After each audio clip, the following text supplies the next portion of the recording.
Welcome back to the She Thrives Influential Women podcast. I am your host, Lori Murphy, and I am an empowerment coach for women. I'm also a public speaker and an award-winning co-author in Born the Risk, as well as author of Becoming Whole, A Pathway to Self-Love, my ebook, where if you're catching this on YouTube, if you go up to the description, you can find the link, get yourself a copy. It is a very quick read and it is a good one. So you definitely want to get your hands on that. And if you haven't already, subscribe to this channel, click that button, never miss another episode, and just, show up once a week and hear a message of positivity, positive influence from amazing women as they share their own personal journeys and what they've overcome and how they've grown. I can tell you that if you're new to this podcast, a little bit about me. I have just about 13 years sober from alcohol, and my journey in sobriety had led me down a path of self-discovery, self-love, healing, and tremendous growth. And it led me to my calling, which is to help other women, by a guide to other women throughout their journeys, through their own healing, through their own growth, through their health and their wellness, all the things. My passion, my calling, and my mission is to be able to show women the way to living to their fullest potential and thriving in all areas of their lives. And that is the big purpose of this podcast, not just through my own story and experience and through the content that I provide, but by the women that come on here to share their stories. So thank you so much for being here. And today I want to talk to you about breast cancer. Now, it is the month of October, and though it's nearing its end, I wanted to be able to come on and recognize breast cancer, for it is Breast Cancer Awareness Month. And I think that this is a very important topic for us as women. In full transparency, I actually did record this episode a couple weeks ago, but I was battling a migraine from hell. And I wasn't happy with how it, turned out. So I'm like, we're going to do this again. We're going to do this right. And we're going to bring the vibes, right? The good vibes. Um, and, sometimes I like to go by some notes based on the research that I've done so that I can make sure that the information that I'm giving you is accurate. And we'll have, talk a little bit about it. Um, so here's the thing. Um, Breast cancer, based on what the American Cancer Society shows, is that about 1 in 8 women in the United States will develop invasive breast cancer over the course of her lifetime. That's 1 in 8. How many of you have been affected by breast cancer? How many of you are currently battling your own diagnosis or have known somebody that has battled their own diagnosis? Some of us have known and loved women that have passed away. Some of them have beat cancer and are living amazing lives, but in some way, shape, or form, we have experienced knowing somebody that has gone through it if we're not going through it ourselves. I can think of, just by sitting here, 3 people off the top of my head that are either in remission or they're currently battling it. And it's more than just chemotherapy and radiation. Some of them have had to go through double mastectomies and they've had to completely, reconstruct their chest, right? To try to take preventative action in hopes to avoid this disease to come from coming back. That I can't even imagine how that has to feel, but I know that the women that I've met in my life and that have been a part of my life that have gone through that was, They were amazing. They have such strong positive mindsets, and they really try to keep their eye on the healing, the positivity, to have faith in God that God is going to take care of them. But they also were realistic about the struggles and the challenges that they faced during that time. And now that they're in remission, they're full of gratitude, but I don't think that ever it's forever changed them, not just physically, but internally.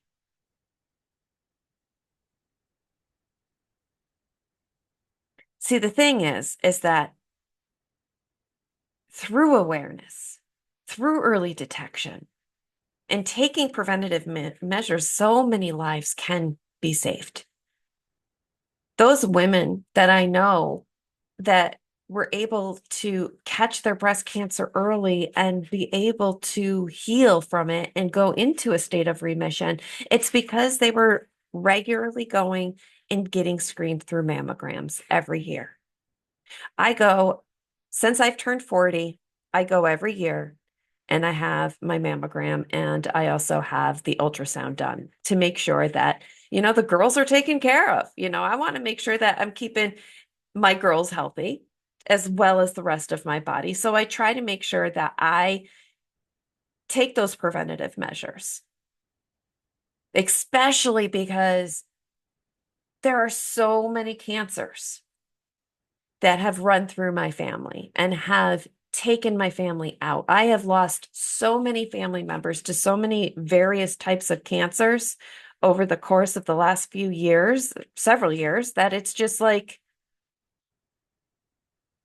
I try each day to be mindful of that. Take the best care of my body that I possibly can. Am I perfect? No, but I do try to take some of these preventative measures. Um, so let's talk about the signs and the symptoms first. Things that you should be aware of. So if you are somebody that is, monitoring, right? You're doing early detection. You're not sure what to look for. There are several different things that, could come up, things that you might not be aware of that could indicate the possibility of breast cancer, things that you might want to be able to get to the doctor as soon as you discover it and have yourself checked out to make sure that everything is okay. And one of them is a new lump or mass in your breast. Do you do at home breast exams? Now, I'm going to be completely honest with you. This is something that I should be better at, that I'm not as diligent with, right? It's not something that I consistently do. Um, I don't even know if the times that I've done it, I do it right. Like, there are so many resources that can show us how to effectively and correctly do an at-home breast exam. But I think that we should definitely be, if not every month, doing every couple months, just, maybe even every 6 months, every 4 months, doing an at-home breast exam to see if there's any new lumps or masses in your breast. Sometimes it can be a cyst. Sometimes it can just be they call them lumpy breasts, right? Where there's just constantly like the little lumps in them. But the only way you're going to know is if you feel those masses and you get to the doctor and you have them checked out. Swelling of part or all of the breast. So if you notice that there is unusual swelling going on, something that you may not, you know, recognize, something that's not normal, you didn't bump your breast into anything. It swelled up on you. You definitely want to make sure you're proactive in getting that examined by your doctor. Skin irritation or a discharge, or dimpling, right? Be mindful if you notice anything that's like a random skin irritation or dimpling, nipple pain or discharge, and redness or scaliness of the nipple or breast skin. Definitely stay on top of those, regular, consistent home breast exams. Knowing your own body is crucial. Regular self exams are simple. And it can help you detect any of early changes, things that are not normal that you would normally, you know what I mean? Like if we're constantly checking, then we can know, okay, that's different. So, I'm somebody that is working on trying to be better at the self-exams. And I highly encourage that if you don't do your own self-exams, you definitely want to stay on top of that. There are prevention strategies. There are things that we could actually be doing to try to prevent breast cancer. So, what can we do to lower the risk of breast cancer? While we can't control certain factors, like we can't control genetics, um, sometimes there is a strong family history, and that's just something that we don't have control over. But we can make lifestyle choices that can reduce that risk. Um, for starters, maintaining a healthy weight. And I know that that sometimes can be hard, especially if you're somebody who's perimenopausal, going through menopause, you know, the numbers on the scale go up. We do have a tendency to put on, weight at and sometimes doesn't take much, especially when our metabolism's slowing down and our body's going through all these different changes. There is that factor of weight gain. Um, but if you can try to maintain it through physical activities, like even if it's just yoga, going for walks, strength training, you know, you can pull up YouTube and do dance videos or just dance around your kitchen while you're mopping the floor. Be active, keep yourself moving. That's also going to help with the healthy weight. Limit your alcohol consumption. As somebody who used to drink like a fish and on a daily basis, blacked out, I mean, I was somebody that, drank to excess. Being sober and prioritizing my health has changed the way I feel physically, mentally, emotionally. And it helps me know that I'm not putting this toxicity into my body, which is reducing the chances of other things like liver disease or heart, cardiovascular diseases, heart disease. Alcohol is really, really bad for our bodies. And that is a whole other topic. That is another conversation for another time. But, reducing and limiting your alcohol consumption can reduce the risk of breast cancer. Avoid smoking. Smoking doesn't just affect your lungs, it affects your body as a whole. I know I smoked a lot for a lot of years. Actually, I stayed smoking for like 6 years after I got sober. When I quit smoking was when I started to take health and wellness more seriously. I quit smoking and I started to the gym and I started making small goals. And I was almost 300 pounds and I got myself to 150. It took a couple years, but I lost 150 pounds. Now I've put some of that back on. And now that I'm in perimenopause, I've put a little bit more back on. I'm doing the best I can. And that's all we can do sometimes, ladies, is just showing up and doing the best we can. And if we are trying to limit the toxicity into our body and trying to give our body more love through, healthy food choices, staying active, and not drinking and smoking and, eating excessive amounts of sugar. Because excessive amounts of sugar, not only does that run the risk of obesity and diabetes, but it can also increase your risk of several different types of cancers. So these are just some things that we can try to do to try to limit that risk. And if you have a family history of breast cancer, you may also want to speak with your doctor about genetic testing and having, additional screening options like mammograms and ultrasounds. I have to admit that I was on the fence about doing genetic testing, especially because maybe there is a fear of, for me, that of finding out, right? So my grandmother, who, if you're watching this on YouTube, you can see she's this beautiful woman behind me. 1 year ago, yesterday, October 23rd, she passed away from ovarian cancer.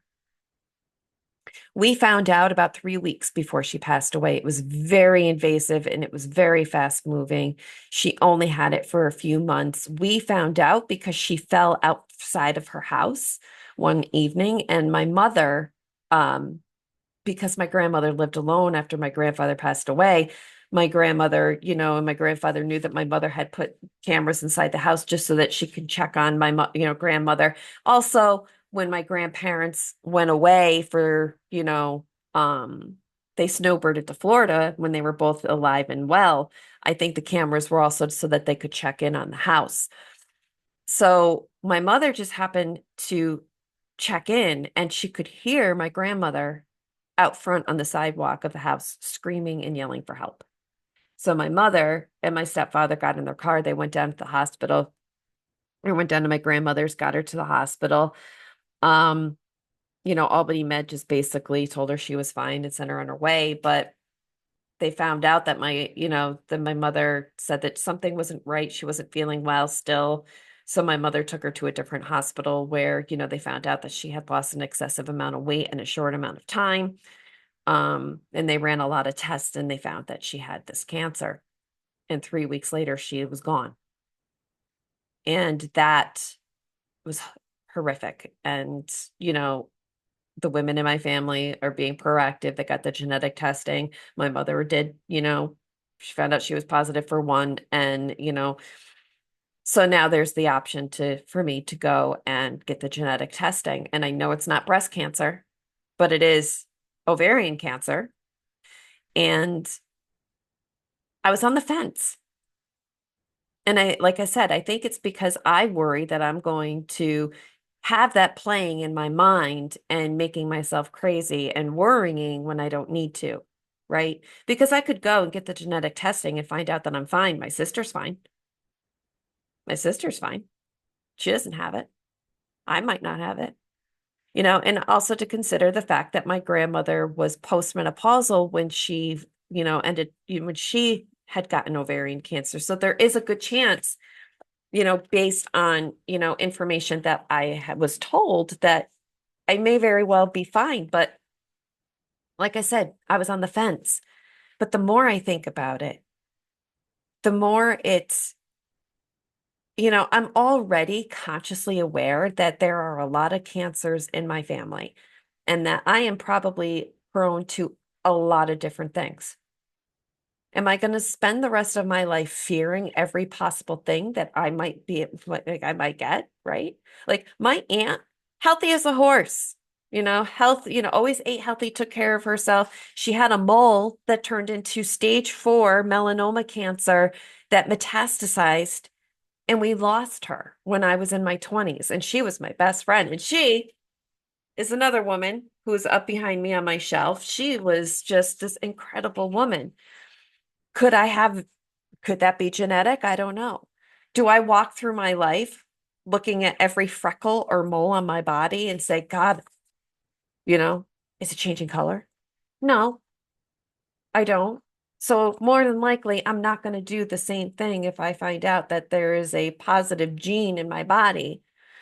But at least now I can go and talk to my doctor about additional screening options to be able to monitor myself for early detection.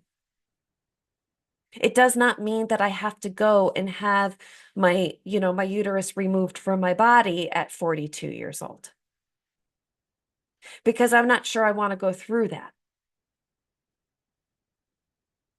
not so young, my, so it's like, why was I on the fence? Because I was fearful of how my mindset would be, but I haven't been that way yet.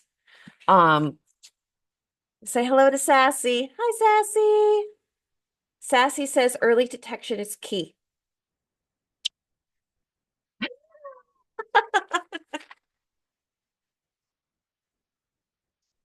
Uh, so as I was saying, early detection is key. It is life-saving measures to be able to just take better care of yourself and just, you know, have those screening options.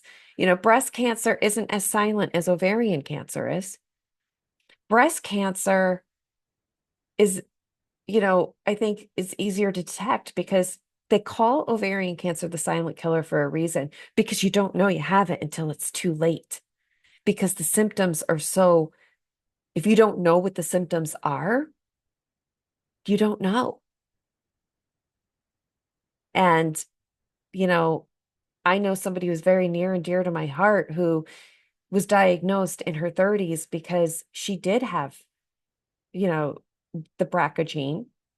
And, it was a hereditary thing in her family. And she found out in her mid 30s. And, you know, if she wasn't getting regular scans and, keeping that monitored, we don't know if she would have found out when she did. And when she found out, she was already stage 3C. And this is a woman that I want to bring on my podcast too, because she's been my best friend since I was probably 12 years old or younger. I don't know a time in my life where she wasn't a part of it. So, she's such an influential person that she inspires me. And she always has inspired me. And she's always been just a light in my life. And I want to be able to bring her light onto this podcast so that her light can spread further beyond this this small area that we are in, because her story is so impactful and she is so smart and brilliant, and her laugh is infectious on top of it. So it's just like it doesn't take much to get this girl to laugh. Okay. I'm not that funny. And I get that girl cracking up all the freaking time. It's and it's just like I don't have to do much. Sometimes I just look at her weird and she just and I love that about her. So you will hear her story at some point. Absolutely.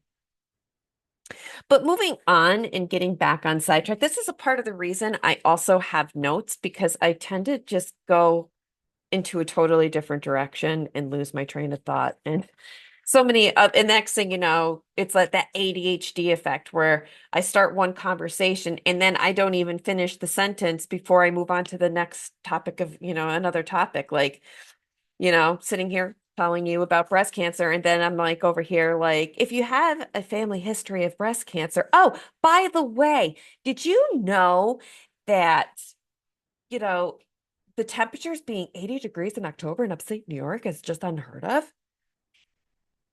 What? See, ADHD brain.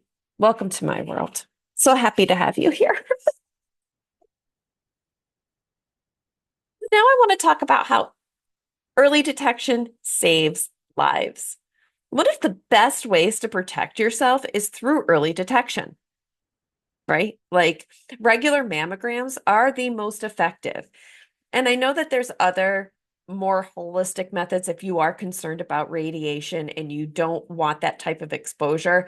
But the mammogram is an x-ray of the breast, and it's recommended that women start getting them at the age of 40. So if you are in your 40s and you still have not gotten a mammogram, schedule it. I know there's a lot of speculation around it being painful and awful, but is it uncomfortable? Yeah, you're having your boobs squished. It's not the most comfortable, but it doesn't hurt as bad. At least my experience. I think everybody, it's different.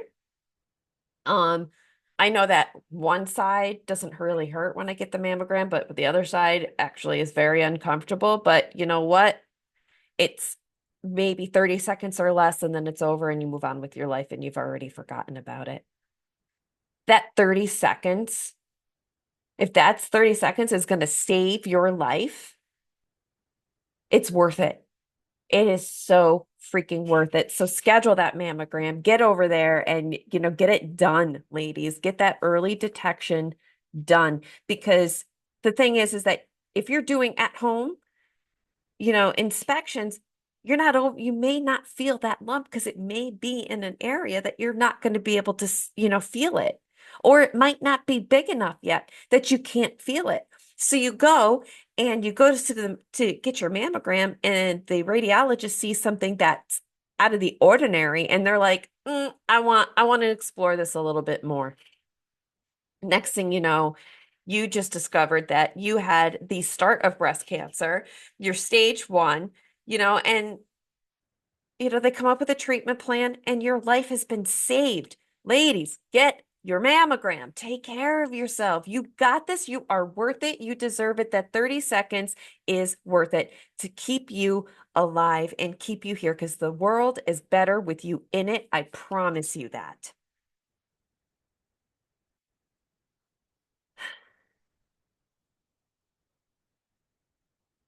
If, like I said, you don't have to, it doesn't have to be doom and gloom. It doesn't have to be a death sentence. You can beat it. You can prevent it. There's so many ways to be able to do that. And there's so many resources and there is support. So if you are somebody who's battling cancer or you know somebody that has cancer, there is resources and there is support. And I want to encourage you to take your health seriously. You can contact the American Cancer Society or you can go to breastcancer.org and you can get more information. And they can help you connect with other resources if needed.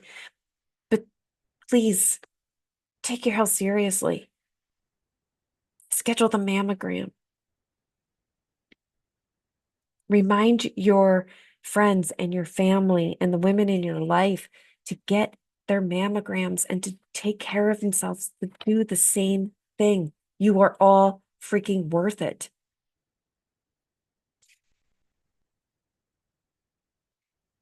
Breast cancer awareness goes beyond doing your monthly, October walkathons. And, it does raise money and it has a wonderful meaning. And, you know, those walks without the money raised to go toward breast cancer research, you know,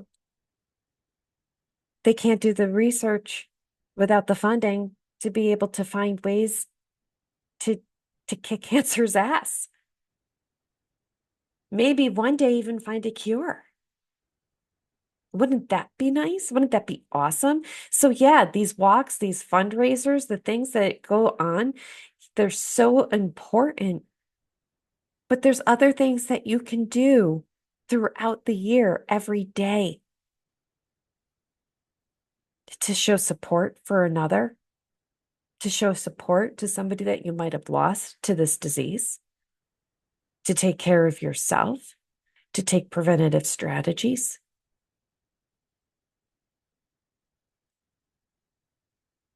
Man,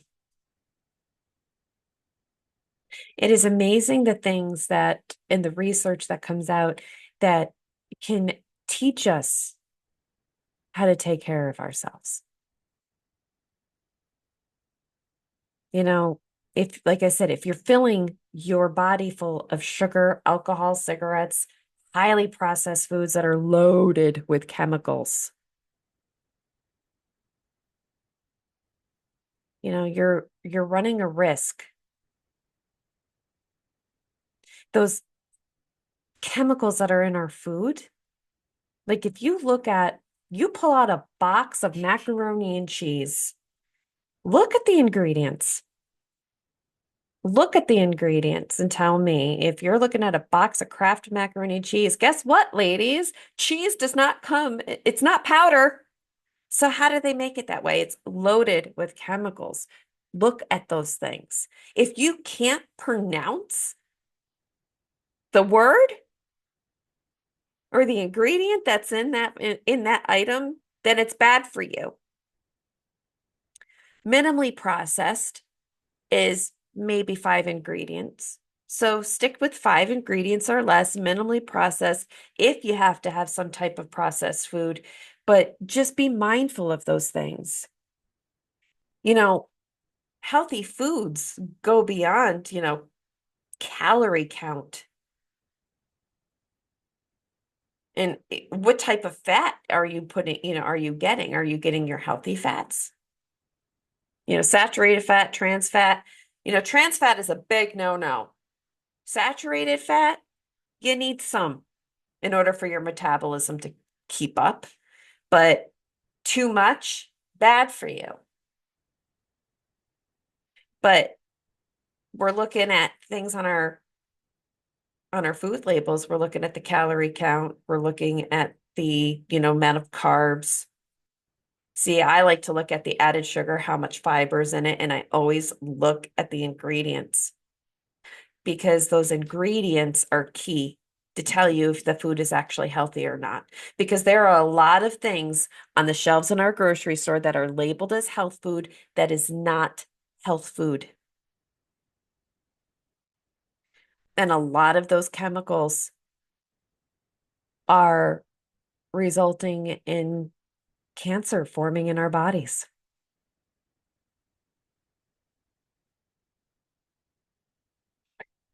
You deserve to be healthy. You deserve to treat your body good because your body is carrying you through things that most people probably don't understand or even know about. Your body is your temple and you matter. An act of love that you could give to yourself and for self-love is to treat your body a little bit better and fill it full of nutritious foods to exercise and move, to stop filling it with toxic shit like cigarettes and alcohol.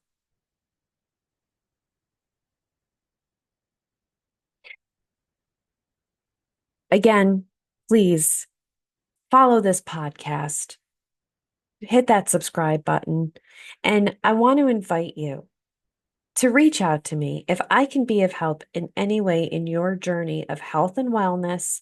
If you are struggling to stay away from alcohol, if you're struggling to get off the cigarettes, if you know, want to lose some weight and you're having a hard time, making that happen, I'm here for you and I got you. And I can certainly be your cheerleader. So reach out to me. You can find me on Facebook under Lori A. Murphy, Empowerment Coach for Women. And you can email me at M as in Michael, C, empowerment@gmail.com. I'd love to hear from you. I want to book a call with you and I want to be able to talk with you, get to know you, and be of service. And if I can help you in your journey, I got you. Thank you so much for taking the time to join me today. And I hope that this information is helpful along the way for you. And as I close, I want to leave you with this: let go of fear and let your spirit shine. Until next time, bye now.